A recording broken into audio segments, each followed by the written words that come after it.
আসসালামু আলাইকুম দর্শক, আশা করি ভালো আছেন। আজকে আমি আপনাদের সঙ্গে আলোচনা করব টেকনোর নতুন একটি স্মার্টফোন নিয়ে। বর্তমান মার্কেট পজিশনে টেকনোর নতুন একটি স্মার্টফোন লঞ্চ করেছে টেকনো স্পার্ক 4টি।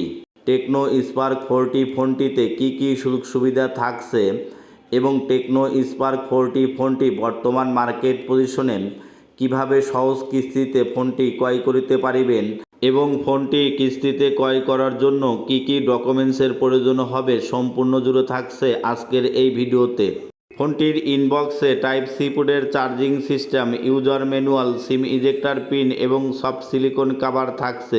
ফোনটির আউটলুক অনেক সুন্দর করেছে। আউটলুক এবং ডিজাইনের দিক থেকে ফোনটি অনেক সুন্দর। আউটলুক এবং ডিজাইনের দিক থেকে ফোনটির কোনো ঘাটতি নাই। ফোনটিতে স্টুডিও স্পিকার ব্যবহার করেছে। স্টুডিও স্পিকারের পাশাপাশি 150% প্লাস ভলিউম আউটপুট করিবেন।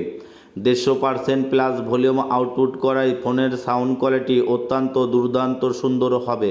ফোনটিতে 6.67 ইঞ্চির এইচডি প্লাস আইপিএস এলসিডি প্যানেলের পাঞ্চুয়াল কাটআউট যুক্ত 120 হার্জের ডিসপ্লে ব্যবহার করেছে, যার রেজুলেশন হিসাবে ব্যবহার করেছে 720x1600 রেজুলেশন এবং 120 হার্জের হাই রিফ্রেশ রেট ব্যবহার করায় ফেসবুক মেসেঞ্জার ব্রাউজ করার ক্ষেত্রে স্মুথলি কাজ করিবে এবং ডিসপ্লেতে গরিলা গ্লাস প্রোটেকশন ব্যবহার করেছে, তবে ব্যাক প্যানেলে কিন্তু প্লাস্টিক ব্যবহার করেছে।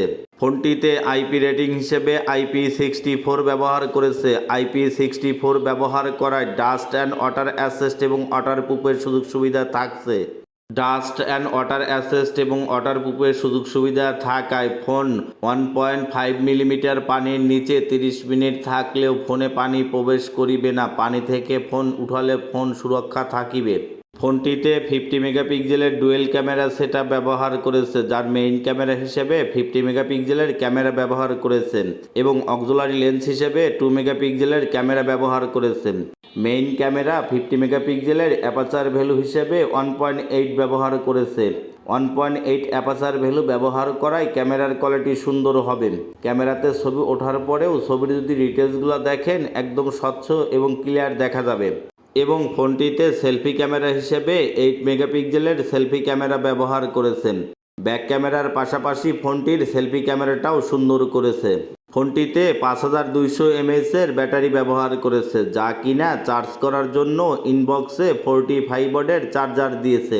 ইনবক্সে 45 ওয়াটের চার্জার দেওয়ায় ফোনে ফুল চার্জ করার জন্য অতিরিক্ত বেশি সময়ের প্রয়োজন হবে না।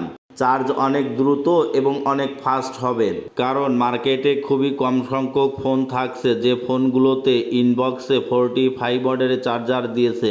তাই ফোনটিতে 45 ওয়াটের ইনবক্স চার্জার দেওয়ায় ফোনে চার্জ করার জন্য অতিরিক্ত বেশি সময়ের প্রয়োজন হবে না। ফোনটিতে সাইড রিয়ার মোডে ফিঙ্গারপ্রিন্ট সেন্সর ব্যবহার করেছে, তবে সাইড রিয়ার মোডে ফিঙ্গারপ্রিন্টটা আরেকটু ফাস্ট হওয়া উচিত ছিল, কারণ আমার কাছে যেটা মনে হয়েছে ফোন আনলক করার ক্ষেত্রে সময়টা একটু বেশি নিয়েছেন। ফোনটি আপডেট করা অ্যান্ড্রয়েড ভার্সন 15 করেছে এবং অপারেটিং সিস্টেম হিসেবে iOS 15.0 করেছে। ফোনটির চিপসেটের কথা যদি চিন্তা করেন, ফোনটিতে মিডিয়াটেক হিলিও G81 চিপসেট ব্যবহার করেছে।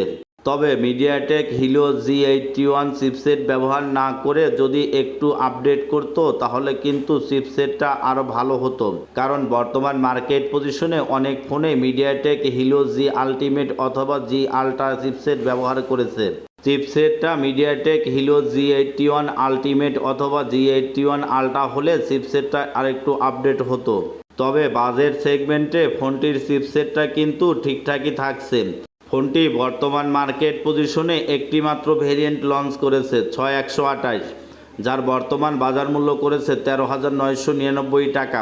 বাজেট সেগমেন্টে ফোনটির ওভারঅল কনফিগারেশন সব দিক থেকেই ভালো করেছে এবং ফোনটি বর্তমান মার্কেট পজিশনে 2264 টাকা জমা দিয়ে 9 মাসের সহজ কিস্তিতে ক্রয় করিতে পারিবেন। 9 মাসের সহজ কিস্তিতে ফোনটি ক্রয় করার জন্য আপনাকে আপনার এনআইডি কার্ড এবং বিকাশ স্টেটমেন্ট দিতে হবে।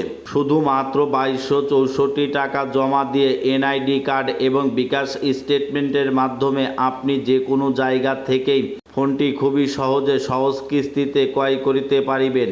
তবে যারা নগদ টাকাতে ফোনটি ক্রয় করিবে তাদের জন্য কিন্তু কিছুটা হলেও মূল্য ছাড় থাকছে। তো বন্ধুরা, ফোনটির ওভারঅল কনফিগারেশন আপনাদের কাছে কেমন লেগেছে এবং ফোনটি নগদ টাকায় কিনতে চাচ্ছেন নাকি কিস্তির মাধ্যমে নিতে চাচ্ছেন অবশ্যই কমেন্টে জানাতে ভুলবেন না।